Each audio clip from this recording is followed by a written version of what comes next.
are the factor. Welcome to this episode of The Factor. Our guest on this episode of The Factor is a brilliant mind who represents the epitome of success. Meet Sachin Rekhi. Born in Dubai, raised in the States, he, at a very young age, found his silver tongue skills when he talked his uncle out of an old Mac II. On that machine, he taught himself to code by building adventure games. From there, Sachin made his way to tech, where he worked at Microsoft and IMEME. He's been an EIR at Trinity Ventures and is a 3-time founder and a winner. Connected HQ, the company he founded, was acquired by LinkedIn just 2 years after launch. At LinkedIn, Sachin brought to life the mighty Sales Navigator, among other massive features. And while he loved it there, the founder DNA was too strong in this one. He's at it again, and that's what we'll learn about today. His new company, Notejoy. So Sachin, welcome. You are the factor. Thank you. Thanks for having me. I'm excited to be here today. Oh, it's our honor. I'm so glad that you're here, and I appreciate you doing this. And I'm excited to dig into you and your amazing career. The more I learned about you, the more I was like, dang, is it too late for me to go this path? You've had such a great career and you're such a great person. And so I'm really stoked you're here on The Factor. So let's kick it off. Tell us what Notejoy is. Yeah, so Notejoy is my latest startup, and the idea for the product is that it's basically a collaborative note-taking application. And so the idea is that we take the best of note-taking apps like Evernote and Apple Notes and combine it with the best collaborative document experiences like a Google Docs to create a single tool that actually allows you to collaborate with your notes. And what's exciting about it is that we have all the functionality you'd expect in these two kind of tools. Normally what would happen is you'd end up using a note-taking tool because you love it, because it's fast, it's productive. But then ultimately, when you have to start sharing content with your colleagues at work, you end up abandoning and moving to other tools like Google Docs or Confluence. And our whole idea is that you can stay in that lightweight productivity tool that you love, your note-taking app, but now get the full collaboration suite of functionality, real-time editing with other folks and whatnot. And so that's the basic premise of what Notejoy is. That makes perfect sense. I use Apple Notes, and everyone has their thing. There's Evernote, I'm an Apple Note addict, and I have little silly things. I've got super, sensitive private things in there. Mm-hmm. But you're right. It ends up going from there to, Google Docs or some other, maybe even Keynote or something like that. So that's interesting. So how did you get the idea for Notejoy? It's a great question. This startup idea actually came directly from my work at LinkedIn running the Sales Navigator team. We were building a Sales Navigator, brand new product for sales professionals, and we quickly scaled the team to nearly 500 folks. And I was co-GM running this division. And my role had gone from kind of a individual contributor product manager to really this co-GM of this entire business. And I was spending all of my time on leadership concerns, things like, okay, how do I take advantage of the fact that we're having these all hands meetings and I'm about to waste 500 person hours? This better be useful for all the people that are going to be there. As well as thinking about things like our OKR process, which was the goal setting tool we were using to make sure it was really making sure that all these people were moving in the same direction. And what I realized in this process is that as I talked to various people on the teams, I'd ask them, do you feel like you have all the information you need to be successful in your role? And I would constantly get back a no, that I feel as if there's other knowledge in this company that I could take advantage of, but I don't know about it. And this was despite us doing all the best practices. We were using things like Google Docs and Gmail and Slack. We're using Confluence for our wiki. We would also try to solve for the lack of communication by sending more emails, which only created more information overload, or having more meetings, which just wasted people's time even more. And so we started to dig into this and realize that, when you actually look at it, look at the institutional knowledge within an organization, only about 10% of organizational institutional knowledge makes it to a shared Google Doc or Wiki. The Hmm. rest of it is in people's heads, it's in email, Tribal, it's in, right? yeah, it's like all over this place. And like, it just turns out that um, it's so little of it is actually structured and searchable. And so we started to really dig into why that is. And we'd have these moments where, I'd be walking around a meeting with 10 people. There's 10 people in the room, 3 to 5 people are taking notes in Evernote or their favorite note-taking app, and then 0 people send out the meeting notes. And then you're like, what happened? And so we realized that there was this big friction that was kind of happening between free form communication and structured collaboration. So when a project starts, what you tend to do is, have free flow collaboration. You and I are on a whiteboard sharing ideas, or maybe that turns into a Slack thread going back and forth, or maybe even an email chain going back and forth. But then at some point, we begrudgingly realize we need to share it more broadly. And so someone, usually the product person when it comes to R&D teams, is responsible for converting that to a Google Doc or a wiki page that gets shared more broadly. Now, because of the fact that they begrudgingly do it, that's where 90% of the information never makes it to that. Because it turns out if I'm going to talk to a customer and I have 3 interesting tidbits that I learned from that customer, I'm not going to create a Google Doc for that. Maybe I'll send it out in Slack or email, but I'm certainly not going to put it in this structured, searchable place. And our hope with Notejoy is that it actually is lightweight enough that instead of going to email, instead of going to Slack to share knowledge with your team, you instead put it in Notejoy, because Notejoy is the tool you love using anyway, even for those scratch notes you're taking for yourself. But oh, by the way, we make it super easy to share those notes with your team. And by virtue of doing that, our hope is to actually get more content shared in an enterprise than you've classically seen on wikis and document collaboration tools. That's interesting. So it came out of a problem you saw at one of the best in breed tech companies. That must have been a pretty interesting moment for you to be at this great company, which, as I said in the intro, acquired your company. You're GM of one of the most important features there. You're running a huge team. I mean, it must have been a pretty great life. But then you saw this problem and you said, "Oh, I need to go start a startup." I mean, tell us about that. Like, what made you decide, okay, I'm going to go do this? Yeah, yeah. So I think like for me, the big thing I've realized is that I just love the 0 to 1 phase of taking an idea and bringing it to life in a new product. And like it turns out, I've been lucky enough to do that not only with the 3 startups that I've founded, but also when I've worked at larger companies like Microsoft and LinkedIn, I've gotten to work on brand new product innovation. So at Microsoft, my experience was pretty unique. Most people are working on like version 14 of Office. I got to build a brand new product inside of Visual Studio called Team Edition for database professionals. We were bringing development tools to database developers. Mm. And just like I mentioned with LinkedIn, it was the same thing. We were building a brand new product for sales professionals. And so I love kind of that product innovation role of really going from nothing, figuring out what you're even going to build, getting that first version out and getting to like meaningful traction. That's the part I love.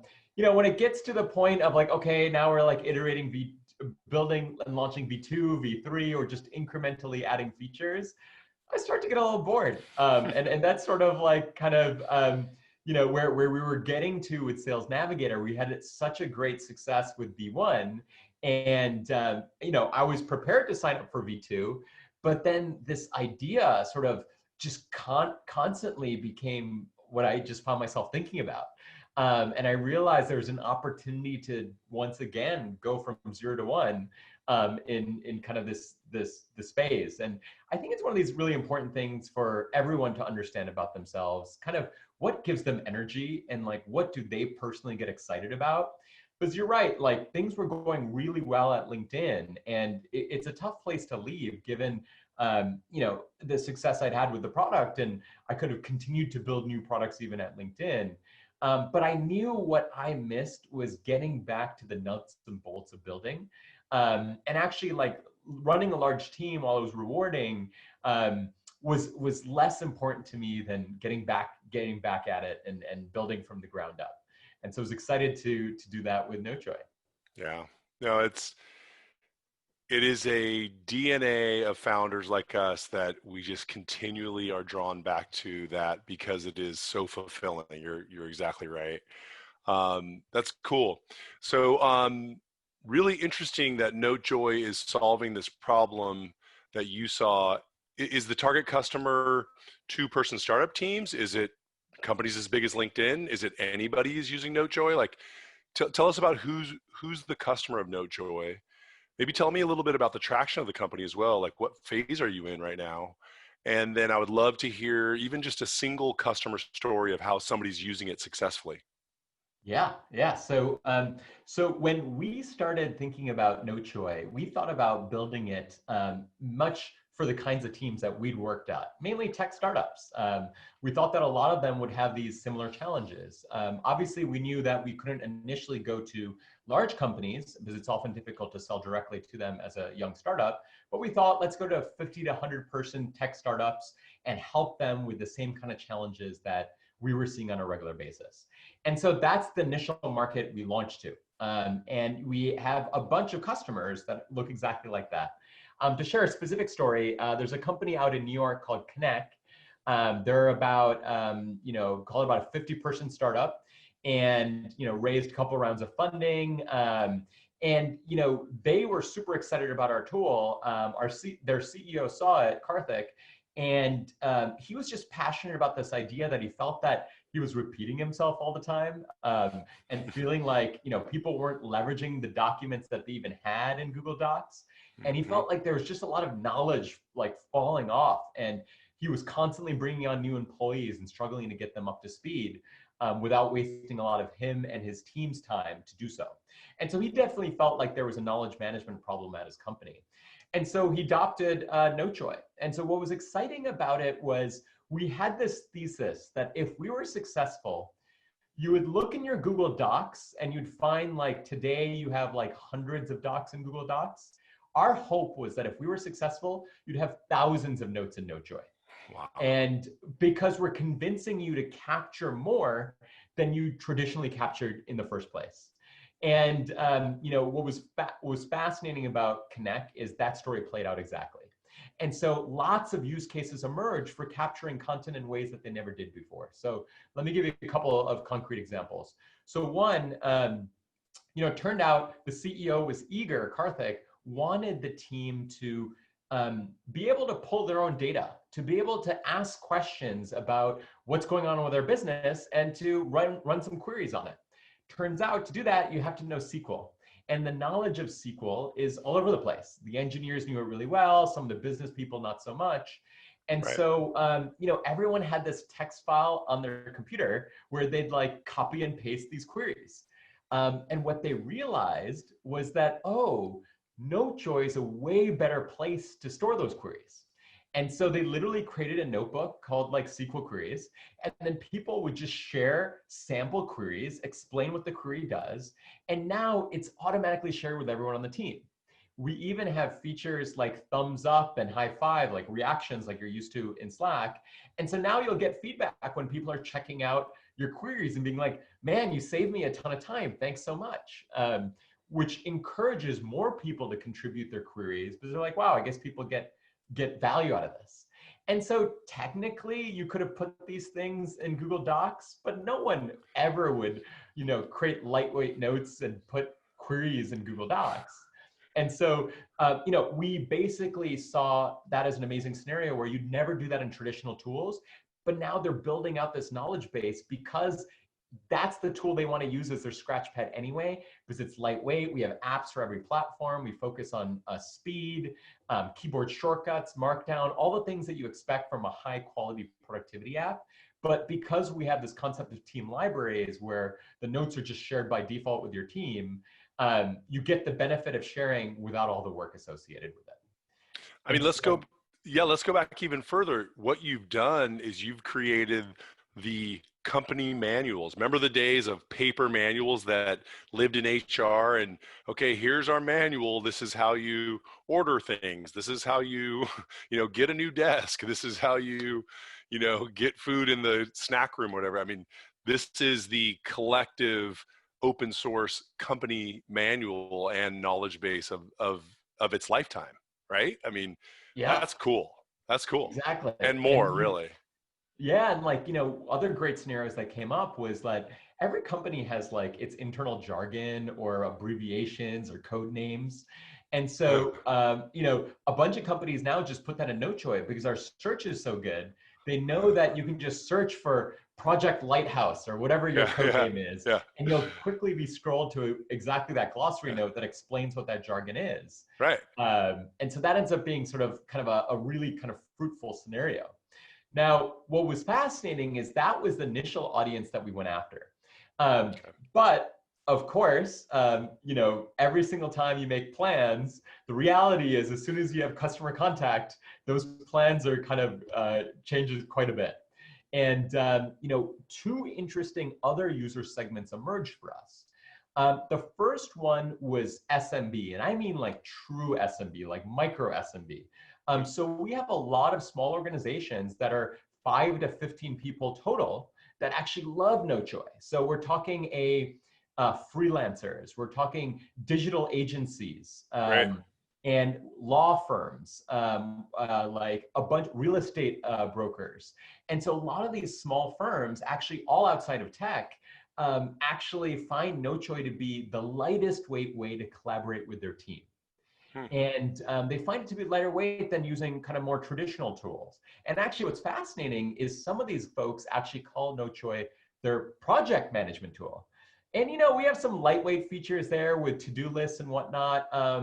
But for them, the idea of using something like Asana or Trello all feels too heavyweight when all they need to do is capture a couple of tasks and make sure it's shared with other folks. And so that sort of micro SMB segment ended up being kind of a huge new opportunity for us. And what we like about it is, to our surprise, we thought that when we went after startups of like 50 to 100 people, we could do it through a self-serve model where people come to our website, they sign up. Turns out, even with 50 employees, it starts to look like a direct sale. There you And go. that was kind of a shock to us. And so, me and my co-founder ended up spending a lot of our time on these like direct sales kind of engagements. We didn't All hire any right. salespeople, but we did it ourselves. But now these micro SMBs, they are the true self-serve, put in their credit card. Frankly, most of the time they don't want to talk to us. I've even Right. reached out to a lot of Too them busy. asking, hey, Yeah, can we get they're your feedback? operators. Yeah. They're just too busy, and they're just like, great, it works for me. I'll put in my credit card. It's not too much for 5 to 10, 15 users. And that ended up being sort of a segment we liked the dynamics of, but then we wouldn't have to go out and build kind of a big sales team, at least not in the near term, to get to kind of revenue traction. And so then the third segment that emerged was actually individuals using Notejoy as a pure play personal productivity tool. And so when we started with Notejoy, we actually thought about it as we're taking a slice out of the note-taking market. The sort of collaborative piece was the part that we really wanted to go after. And we're like, we're not going to build a full-on kind of Evernote alternative. But we had plenty of users telling us that's exactly what they wanted. And they loved how Notejoy was lightweight plus collaborative. And they kept demanding of us to add a bunch of the personal productivity features. And what we ultimately realized was that people didn't want two separate tools, like a personal note-taking app and then a collaborative note-taking app. So it made sense for us to broaden our kind of product focus to include personal productivity. So then we can be that one tool instead of the two tools. And what we also found was helpful about that is, it turns out, like Chris Dixon talks about this idea, come for the tool, stay for the network. Where you actually build out sort of that single player utility in addition to multiplayer. We found that was working really well, and that some people would adopt us for personal productivity. Then 6 months down the line, they'd have a use case that was collaborative, and then they end up using us since they were already living the tool. And so we ended up realizing we really wanted to go after personal productivity as well. Now, the hard part was that meant a whole new bunch of features that people expected. We just launched offline support, which was one of the biggest requests, where you can now use Notejoy in the plane, capturing all your notes offline. We added features like nested notebooks, so you can kind of build deep hierarchies of notes, nested tags, so you can organize in many different ways. And so we've gotten a lot of requests to go do that. And so now we're kind of serving all three of these audiences. Interesting. Yeah. That's really interesting. That's great. So as you're serving these audiences, that means you're out selling the product, you're watching metrics, you're watching growth. Let's give some startup founder lessons here. How should a startup build a discipline of metrics and reporting? And what are you doing Yeah. at Notejoy? I think the most important thing is that you have to find dashboards that you can convince yourself as a startup founder or an executive at the company to look at daily. And it just turns out there's a million metrics you could be looking at, and it's easy to get overwhelmed by the metrics. And when you have too many metrics and too many dashboards, honestly, it turns into something you look at weekly, if not monthly. And then you've lost all the value. And so we've spent a lot of time trying to figure out what are the most important metrics for us across three key areas: acquisition, engagement, and monetization. And Hmm. so we literally have a dashboard for each of these. We have an acquisition dashboard that shows us every day the new users that we're acquiring, the top channels that they're coming from, and their activation rate. So some sort of understanding of how often are those users staying. Then we have our engagement dashboard, which basically tells us our weekly active, monthly active users, and our retention rate for the cohorts of users on a weekly basis. Hmm. And then finally, monetization. So that's basically looking at our MRR and AR and looking at net MRR and net ARR being added through the new customers, as well as looking at churn and kind of rationale for churn. And they're actually very simple dashboards. And we've spent as much time removing metrics from them as we have added. And now they're literally the first thing I look at every morning when I wake up. They're actually formatted on my iPhone. And so I'm literally in bed, just quickly scanning them before I even get out of bed. Yeah.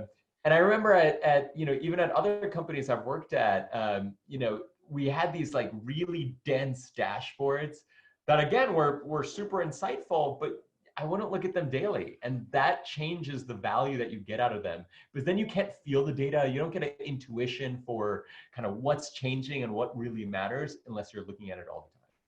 That's exactly right. Yeah, it's got to be metrics that you can turn into action and also understand the why.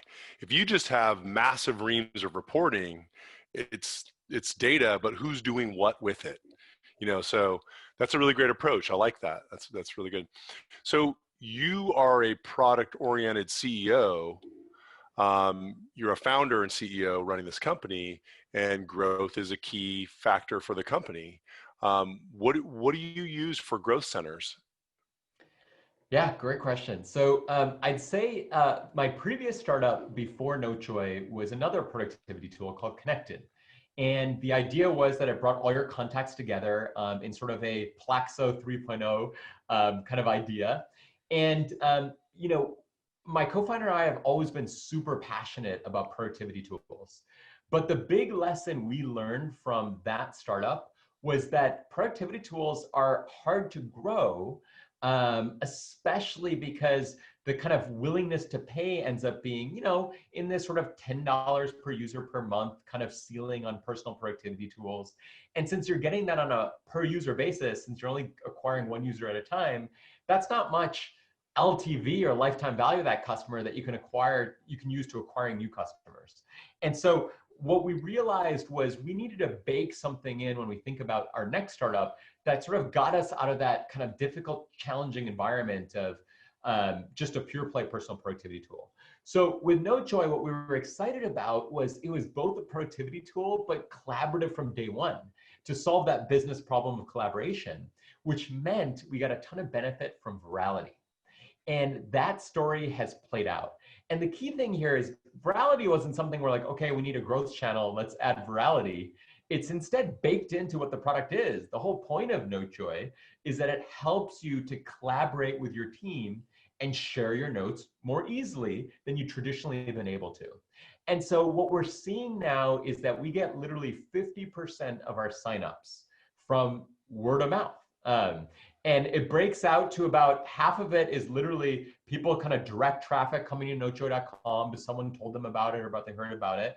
And then the other half is literally someone inviting someone to share a note with them. And they just want other people to see it. And so that drives a ton of that virality. And so about half of our audience is coming from that. And so that initial thesis of baking in that virality worked out well. It's the same story for Dropbox and Slack and a bunch of these other tools that are collaborative by nature. Right. So I'd say that's our top channel. Outside of that, a couple of things have worked really well for us. We leverage app stores and integrating with a bunch of app stores. So, but not just the iOS and Android app stores. One that's actually worked really well for us is Trello. It turns out we've built a really compelling integration with Trello where you can now attach a Notejoy note to your Trello card. And now you can even edit that note right within the Trello interface. And Trello has a very lightweight kind of note-taking experience. We bring all of our power into the Trello experience. But more importantly, if you're using Trello, you're probably on a team working on a project already, which means that it's the perfect audience to be introduced to another collaborative use case, collaborative tool. And it's way better than even, certainly we get volume from places like iOS and Android app stores, but a lot of casual users come that way versus with the Trello integration, even though it's low volume, we get way higher quality users and a much higher chance of those users actually subscribing to our paid offerings. Very, very cool. Another lever for growth is pricing. This is something that I've been working with a bunch of startups on, and it is not as easy as it seems on the surface. Hey, it's charged $39 a month. Where'd you get that number? It seems about right. It's a lot of gut feel. Turns out there's a lot of science behind pricing. There's freemium and graduation to paid SaaS fees. Tell us about your pricing and what lessons can you give to startup founders about how to approach pricing for their software and service? You're right. Pricing is hard, and it's almost more art than science. There's both aspects of it. What we decided to do with Notejoy is go down a freemium route, where it's actually completely free to use Notejoy to get started. Frankly, for individuals, you get a lot of free functionality in there. And then for teams, we let you collaborate with up to 5 people for free. And then if you want to collaborate with more people, you can buy one of our premium tiers. And we have 2 tiers, one kind of designed for mid-sized teams, and then one tier designed for kind of larger teams that need more manageability and those kinds of features. And so, on the surface, that sounds simple, but actually the biggest challenge we have is where do you set those limits on the free and paid tiers? And, we're actually on iteration number 4 of our free plan, where we're constantly changing the mix of what's available for free, what's in the paid side, to try to solve for getting users enough into the product to play with it, enjoy it, but then actually ultimately upgrade. So one simple example of something we've been playing with is how many people can you collaborate with for free in the product? We noticed that actually in our case, it's sort of interesting because when we started with this focus purely on sort of, tech startups where we're trying to get 50, 100 people, you can imagine using an approach like Slack, where Slack actually doesn't limit the number of users you can collaborate with in the free plan. And Right. they're really trying to seed it in the tool and then sort of get IT to be like, wait a minute, maybe we should be buying this thing. And then ultimately sort of have that conversation with the company. Now that works great if the company size is 50, 100 people. Now, as I mentioned, this micro SMB is what's taking off for us. And our initial free plan allowed you to collaborate with up to 10 people for free. And what we found is we talked to people and they'd be like, your free tool is amazing. There's no need for me to upgrade. And we don't need any manageability. We're like a 10-person team. So like, it's Right. fine. And when we realized like we were leaving a lot of money on the table and they were happy with the product. And so our first step was to sort of clamp it down a little bit in terms of going from 10 to 5 users. And now we've moved some features into the paid tiers that are more attractive. For example, offline support is only available in our paid tiers. And Sure. now it's allowed us to capture that kind of audience, this micro SMB audience. And so part of it is really thinking about the kind of audience you're going after and what business model is going to help you to actually unlock kind of value for them, because it's not as simple as like, oh, let's copy the Slack playbook. That's clearly going to work Right. because that's sort of the workplace kind of collaboration tool Right. playbook. That's interesting. So I want to get another startup founder lesson out of you, and it has to do with M&A. You're a multi-time founder. Like I said, you're running this great company now, but you did something really phenomenal. You built this company up, Connected HQ, really fast, and you went through the M&A process of being acquired by a really large, high-profile brand, we'll say LinkedIn. What did you learn through that M&A process, and what lessons can you pass on for founders looking to, seek for their company to be acquired? You know, I've done it a couple of times now because even my previous startup, Anywhere.fm, was acquired by iMeme. And what I'd say is that the process is messy and convoluted in so many ways. And what you have to realize as a startup founder is that at these potential acquirers, there are people whose entire job is to look for potential startups to acquire. And they're these corporate development teams. And so what's fascinating is that I've coached a lot of startup founders now that when you meet with a corp dev team member, it doesn't mean that they want to acquire your company. It just means that they want to learn more about your company, right? And you have to be really careful about how you use your time as a founder in taking these meetings, because actually a lot of them are a waste of time. Oftentimes, once I was on the other side at a company actually sponsoring acquisitions, you start to realize that you send your corp dev team out to learn about what's going on in a market, and they report back what are the cool, interesting startups. And maybe 10% of the time you acquire something, 90% of the time you learn what the competition is doing, and which is just insights for you as a business. And so as a startup founder, the first thing I encourage them to really do is to really get signals on, is this company really interested? There's a couple ways to suss that out. One, are you talking to someone in the business unit, or are you only talking to someone in the corporate development team? To the extent that you're talking to someone in the business unit, it's real interest. To the extent it's just corp dev, it's really kind of a cursory look. And so getting sort of a champion on the business side is pretty important. So that's sort of the tip on the first part of like, how do you know that they really have interest? But the more important thing is, what do you do if you get acquired, and what does that actually look like? Right. And I think what's fascinating is that every acquirer wants to say, hey, we're going to acquire you. We're going to let you still run as a startup within this large organization. And, it's going to be great. And, it turns out that's the furthest thing from the truth. And you are now going into a large organization with all of its processes, all of its red tape, and all of its sort of culture that you have to adopt to at least a certain extent. And yes, they're bringing you in usually as a change agent because they like your innovation and want to protect that as much as possible. But you need to meld in with that culture. I remember when we were acquired by LinkedIn, for example. I'd worked at companies like Microsoft that were 40,000 people, and I've worked at my own two-person startup. And when we joined LinkedIn, it was 1,800 people. So we're like, oh, okay, it's sort of in between. Maybe it'll be kind of an in-between kind of culture. And then you realize, no. As soon as you have more than 500 people, you might as well have 1,000 or 10,000 people, because it's a big company culture. And you Right. just have that, the communication needs and all of that. And when my co-founder and I got to LinkedIn, we quickly realized that, and we're like, oh, we need to leverage the skill set we learned at Microsoft almost more than the skill set we learned in the startup to be successful within this organization. And because of that, we actually were very successful because we had navigated a large organization before. And what LinkedIn ultimately realized was that this became almost a practice for them where they realized that they wanted to use a criteria for companies they acquire. They ideally wanted the founders to have some experience at larger companies. If you'd spent your entire career in young startups or in just in academia, they just thought it would be very difficult to integrate you into that larger culture.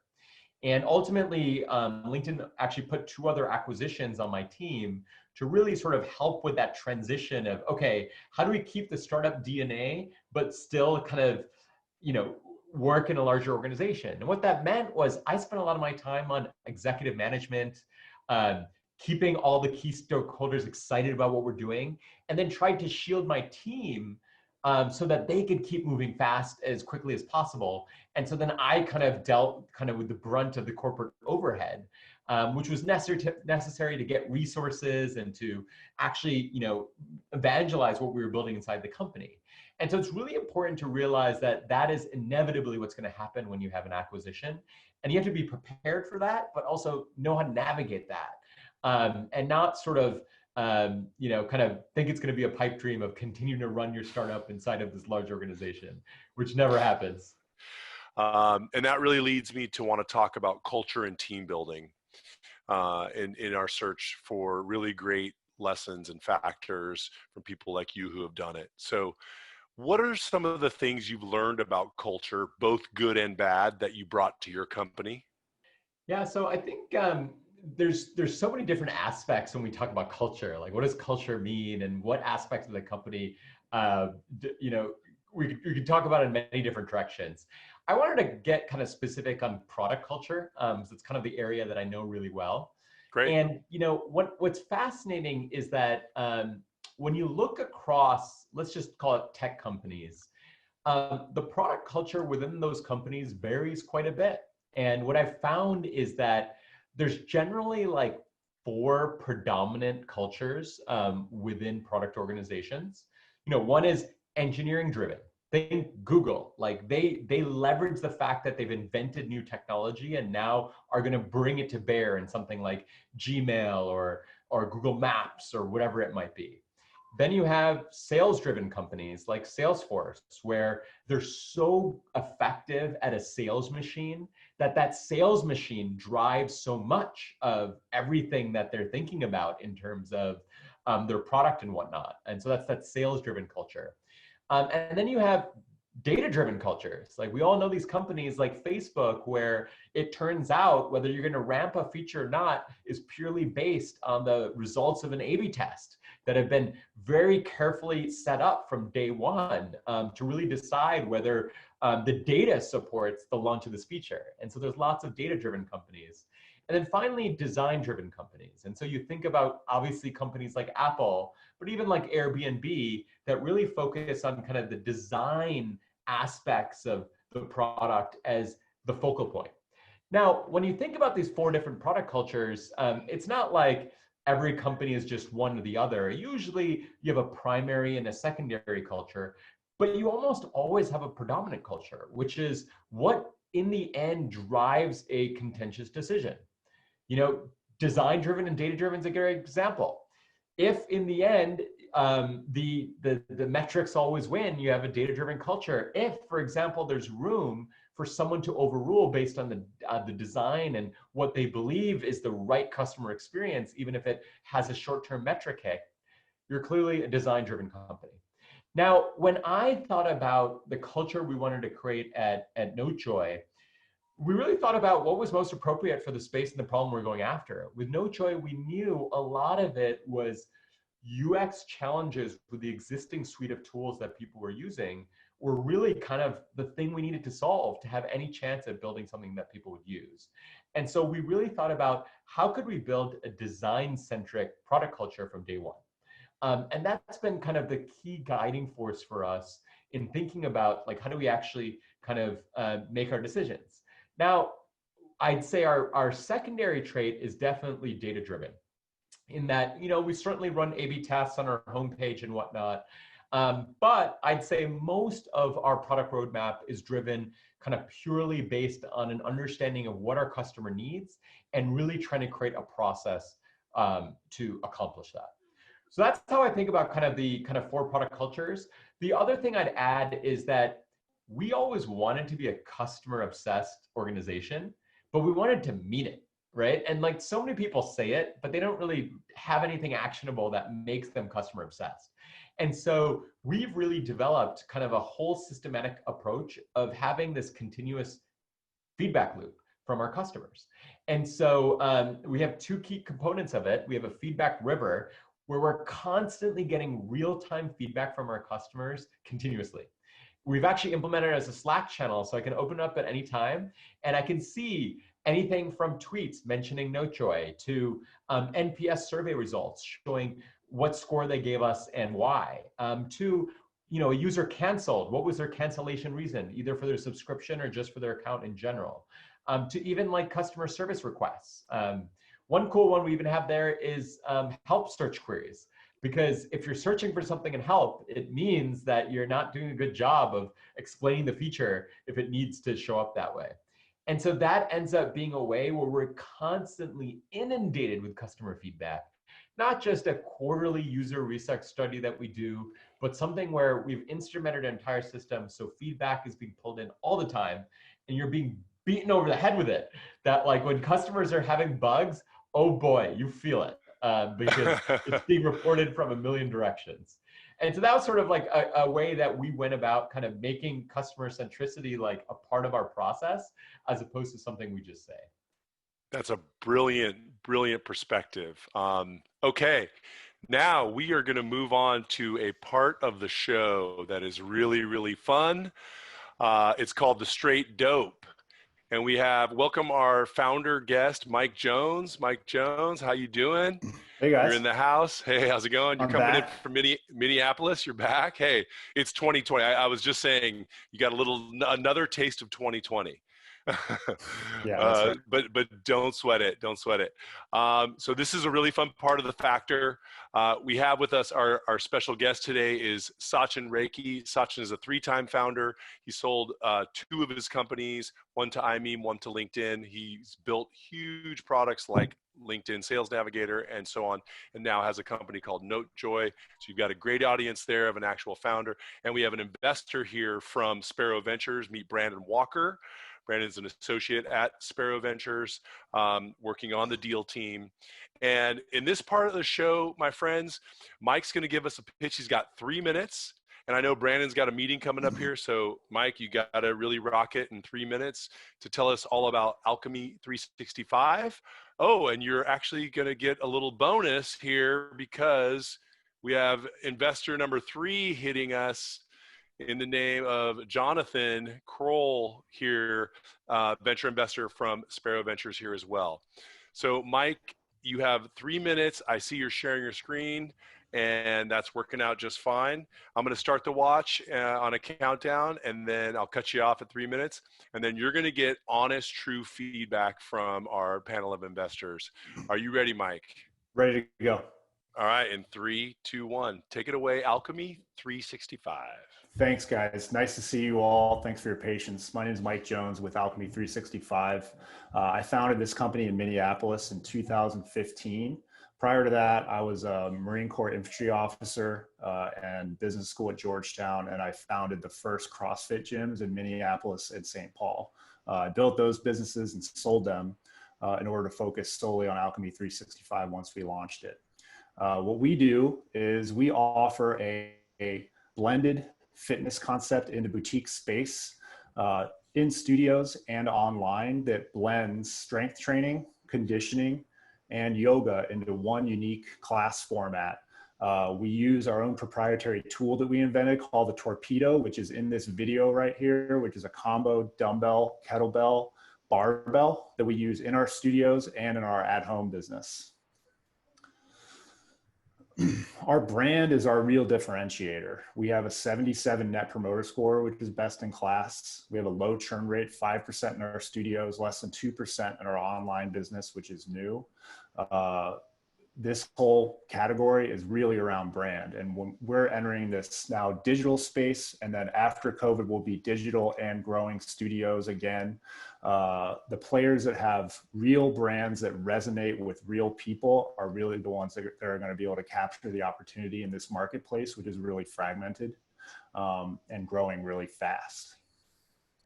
Our studio model is what we've been working on the past 5 years leading up to where we are today. We've got 7 studios in 2 markets. We've been refining our customer acquisition, operations, and site selection so that we have the unit economics down that are ready to go, ready to invest and scale nationally. And our Alchemy Anywhere business is what we launched during COVID. So we launched it in June. It's been open only 3 months. We have over 1,200 paid subscribers. 60% have never been to an Alchemy studio. Our metrics are looking good. We have good customer lifetime value, and we're cranking on getting new acquisition methods and lowering our customer acquisition costs to keep it so we can grow this thing fast. And so we're looking in the next 5 years, we're really thinking about this. We're just a recurring subscription business that's capturing this massive fitness opportunity that's completely been disrupted. It's digital's leading the front right now. Studios are going to be back, and the players like us that have this real strong brand that people connect with in the digital space and the physical studio space are going to win. And we're raising $1.2 million in a priced equity round to fund subscriber growth, primarily for Alchemy Anywhere, to get to 5,000 subscribers and keep growing our studios so that when we do our Series A round, we're ready to start opening studios and scale up even faster. And that's it. Well done, Mike. Right on time. Well done. Thanks. All right, you can stop sharing. And we're going to kick it off. So let's give Mike the straight dope. What do you think of the business? What do you think of the pitch? What do you think of the company? Let's start with Brandon. Yeah, really, really love how your background is kind of, with CrossFit gyms, kind of building this interdisciplinary workout style. It's really important. We look for, one of the things we really look for in pitches and from founders is that there's clear alignment, often, direct subject matter expertise with like the business you're building now and like your direct life experiences, but always okay to be creative for those of you listening out there. But, we really love, years of expertise, just like you would for hiring for a job, for example. I think especially on really good emphasis on your branding and your differentiation point. I think, as with when CrossFit, took over the world and generally like, newer branches of fitness, if you will, I think it's really important that you kind of have a brand, have, a face of this business, because I think that's what will draw people in, get people to try it, get people to go from standard fitness, whatever they do, to the newer thing. And I think that, represented from high NPS scores and high customer love metrics, I think is really, really important, right? Because if you want to drive a newer paradigm, especially something that's very lifestyle and consumer driven, you need to see, good signs of customer love. So like, major stars for emphasizing and focusing on those metrics. I think those are things that I'll cover for now. I'll leave maybe some more business points to Jonathan or something like that. Yeah, awesome, thanks, Brandon. Yeah, that's great. Yeah, Jonathan, take it away. Yeah, so Mike, I think you did a good job of packing that into 3 minutes. I think the one thing I would definitely want to see no matter what is, amongst the universe of fitness studios and fitness methods, really how this is differentiated and where it fits in and how you're positioning it as a unique sort of, entrenchment into the market, because it is, from the outside, a very crowded space. And, you being the expert, want to know your take on that as well. I think the other thing that I would avoid saying is really relying too much on brand and talking more about substantive ways in which, you're differentiated, because the brand is not really as much as a differentiator as, something like the Torpedo. That's not something I was expecting. I was not expecting you to have like your own unique sort of fitness, hardware to use, in Alchemy 365. And I would actually want to know more about that, because I think that brings up a lot of questions. Like, you have multiple revenue streams. You have the Torpedo. It looks like you have the, digital subscription, and you have the physical studios.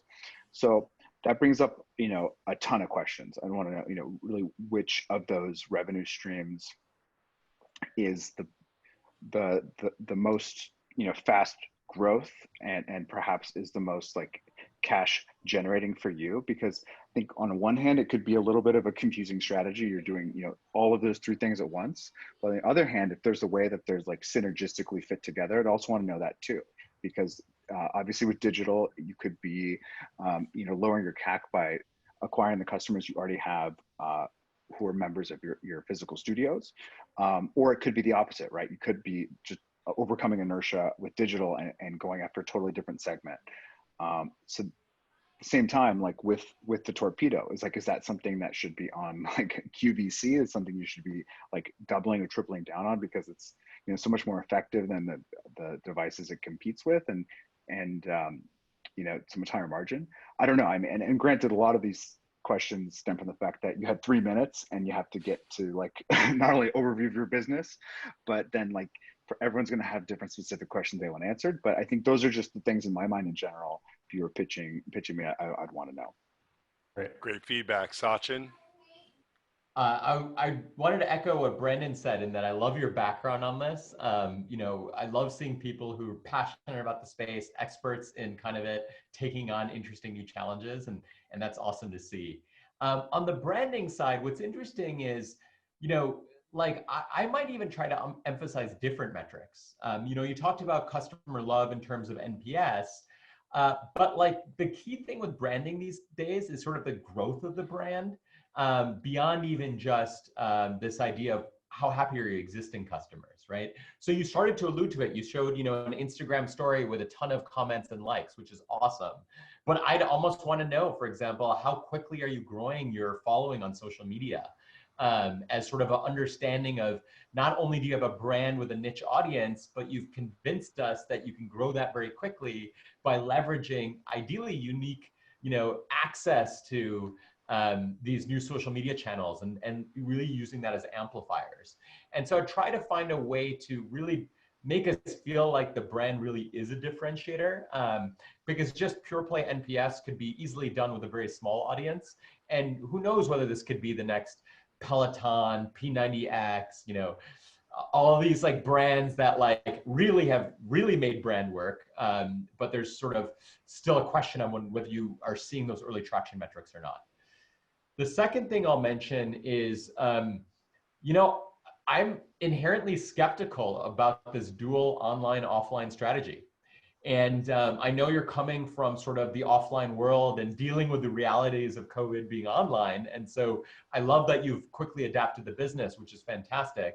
But it's just tough to imagine kind of being successful at both at the same time, especially at this stage when you're so early. And you know, it feels as if like, you know, just looking at it, just looking at the metrics you provided, the kind of model is very different, like high startup costs for the physical stores, which is going to force you down a certain kind of funding route versus, you know, a more scalable kind of online system.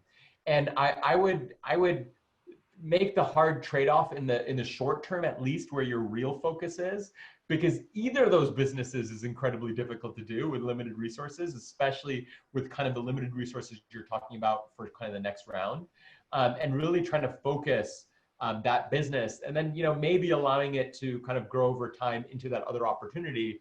Like Jonathan said, if you find that synergy, maybe there's an opportunity there.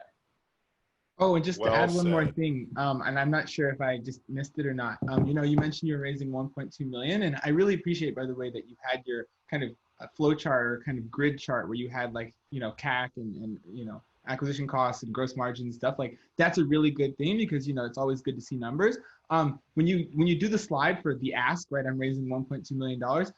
Just, and this is just a broad point, it's useful to use like a pie chart. So like, you know, to Sachin's point, right, about like, you know, you kind of have two lines of business. How are things, you know, being divided? Like a pie chart saying, hey, this much is dedicated towards building a physical model, and this much is for, you know, these people, and this, you know, that kind of breakdown, even if just like a quick pie chart visual, especially in like a 3-minute pitch format, you know, packing a little bit more information into the same amount of content, right? So, yeah. Awesome. Well said.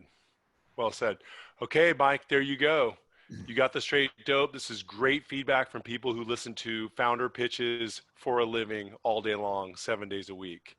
So thank you for joining us on The Factor. Brandon, Jonathan, thank you guys for popping in. Sorry for the little mix up here and there. It's 2020. What are you going to do? Come on. It's Thanks, 2020. guys. Give Mike a little break, man. No, well done, Mike. Great to meet you, and best of luck, and maybe we'll see you around the way. Great. Thanks a lot. Appreciate it. Thanks, Mike. Welcome. Here's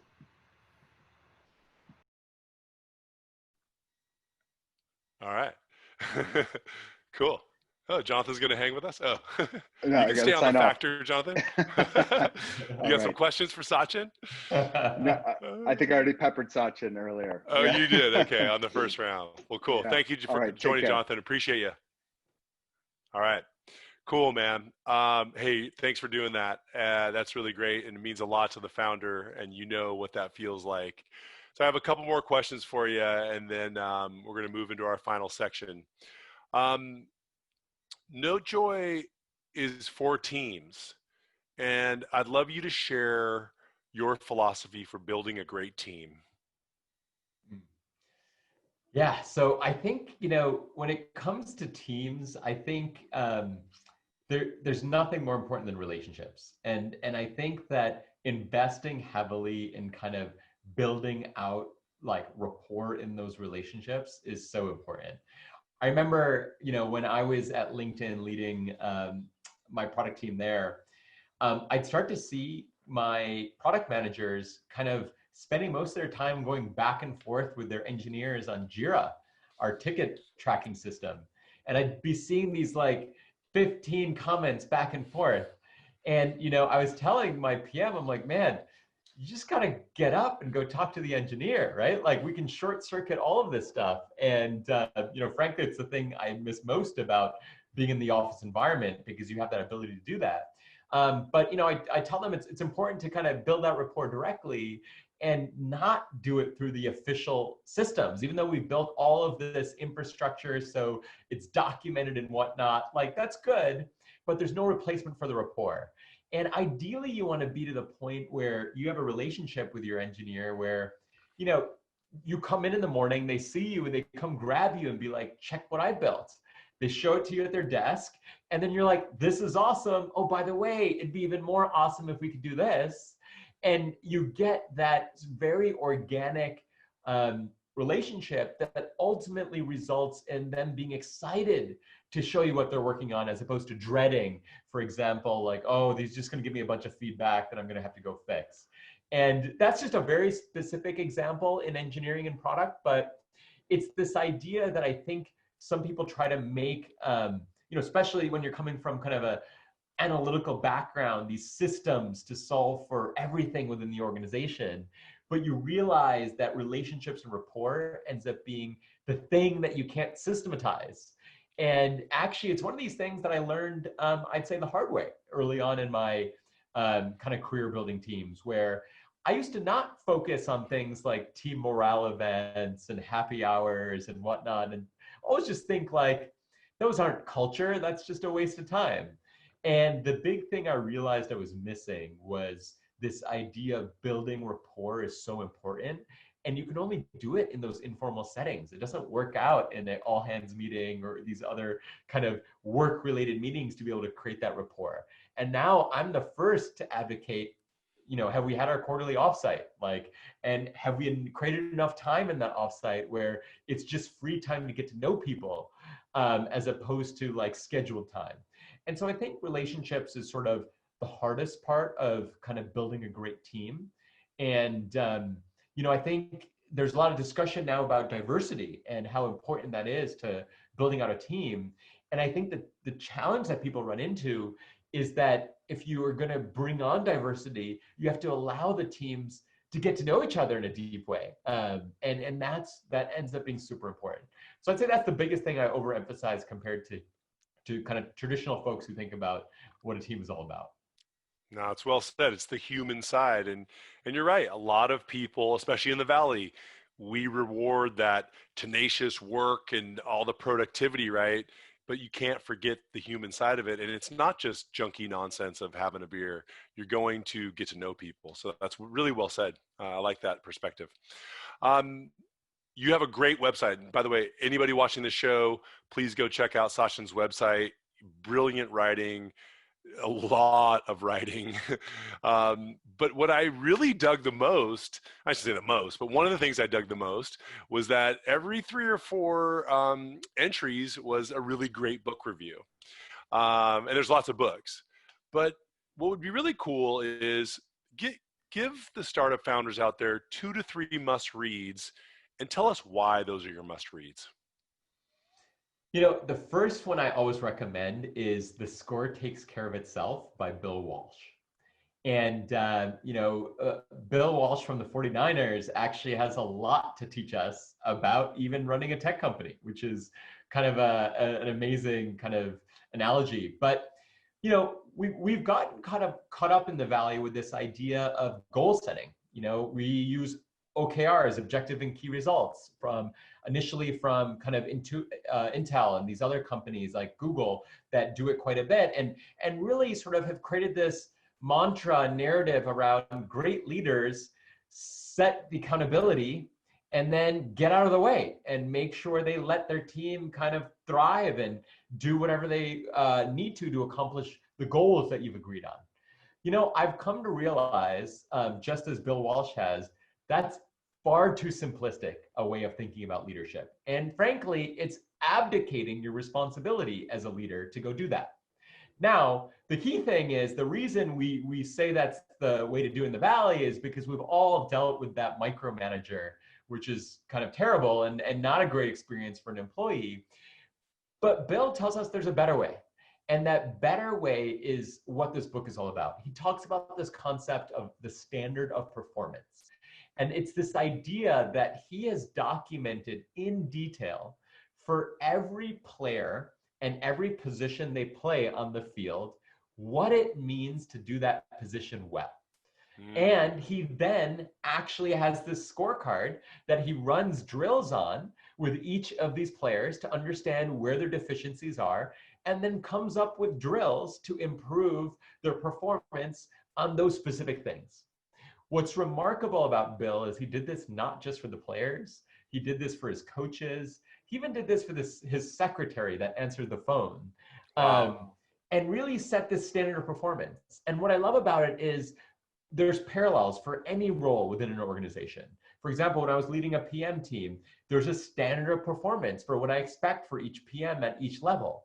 Now, the more I make that explicit, the more I scorecard my employees to help them understand where there's opportunities to grow. And then the more I give them very specific areas of development and opportunities to solve for that, it turns out that is the best way I can enable my team to be more successful. And actually, that's a lot of work. That is the opposite of delegating and getting out of the way, right? It doesn't get further from that. And it turns out many managers can't do that because they themselves don't have that standard of performance.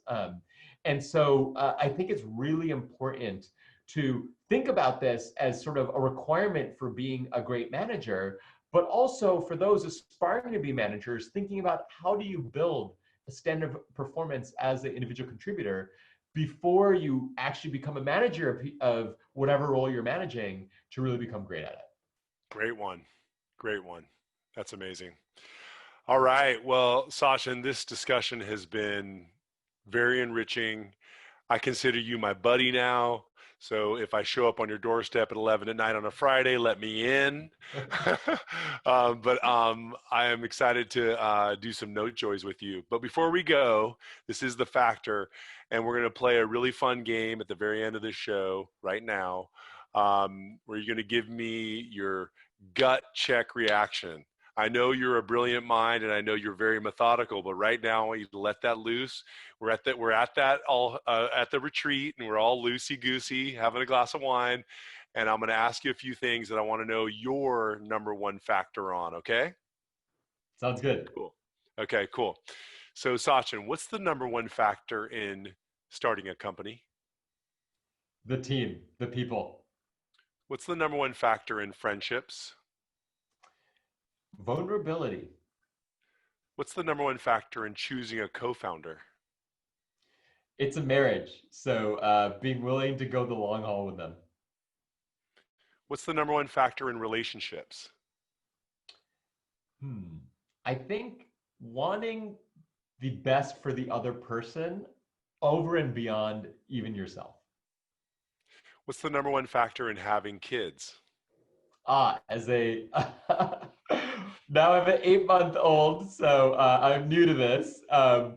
Accepting that you don't have full control of this human being, and the gardener analogy is helpful. That you're just sort of tending to them and get excited about what they turn out to be, even if it is exactly what you imagined.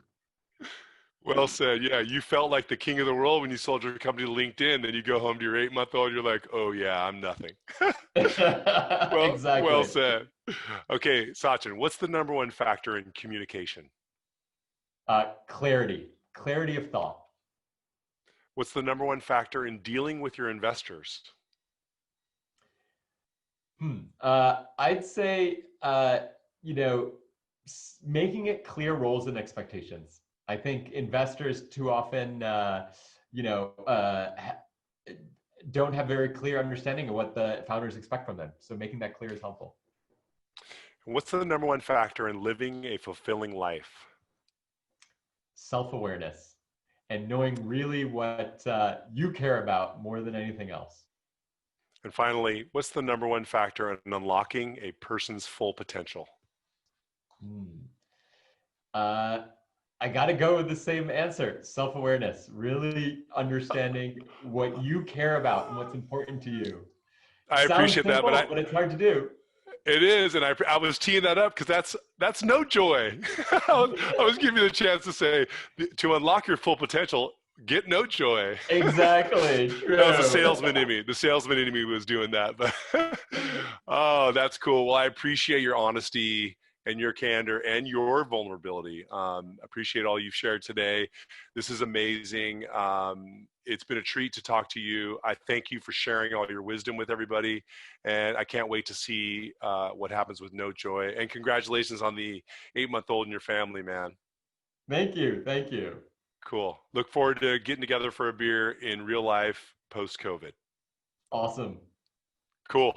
All right, Sachin. Take care, and you are the factor.